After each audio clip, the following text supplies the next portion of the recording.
So let's talk about the first question of the chapter number 8, how do organisms reproduce, from class 10th. So the question is, what is the importance of the DNA copying in the reproduction? So DNA copying in reproduction, क्या importance होगा इसका reproduction में, उसकी हम बात कर लेते हैं यहाँ पे। तो इसका पॉसिबल आंसर क्या हो सकता है? DNA is the information centre of the all cell and store all the information for making protein and also inheritance of the characteristic from parents to offspring. DNA जो होता है वो एक जेनेटिक मटेरियल होता है किसी भी ऑर्गेनिज्म का।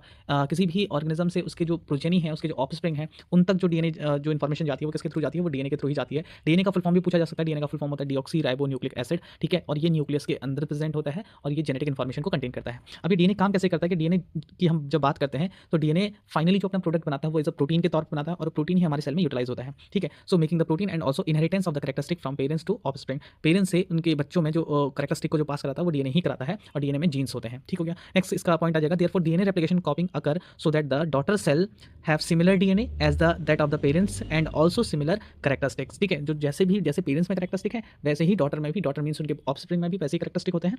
तो इसलिए डीएनए कॉपिंग जरूरी है, ठीक है। और एक लास्ट में इसमें फाइनल पॉइंट और ऐड करिएगा कि alternation during the DNA copying give rise to the variation. जो वेराइटी जो हमें मिलती है, जो वेरिएशन आता है, वो वेरिएशन भी डीएनए कॉपिंग के थ्रू ही आता है। और ये वेरिएशन सेक्सुअल रिप्रोडक्शन में ज़्यादातर देखने को मिलता है, क्योंकि सेक्सुअल रिप्रोडक्शन में जो गैमेट बनते हैं वो हाफ क्रोमोसोम को रखते हैं और उस समय भी डीएनए की कॉपिंग जरूरी होती है, चाहे वो एसेक्सुअल रिप्रोडक्शन हो चाहे वो सेक्सुअल रिप्रोडक्शन हो, दोनों में ही डीएनए कॉपिंग जरूरी है। तो ये पहला स्टेप है रिप्रोडक्शन का, डीएनए कॉपिंग का। ओके, अब देखिए इसमें देखिए डायग्राम के थ्रू यहाँ पे समझाने की कोशिश करिए थोड़ा सा। डीएनए कॉपिंग, ये पेरेंट सेल है, रेप्लिकेशन हो रहा है, डीएनए की कॉपिंग हो रही है, तो सेम यहाँ पे दो डीएनए दो क्रोमोसोम वहाँ पे बन जा रहे हैं, ठीक है। ये पेरेंटल स्ट्रैंड, ये आपको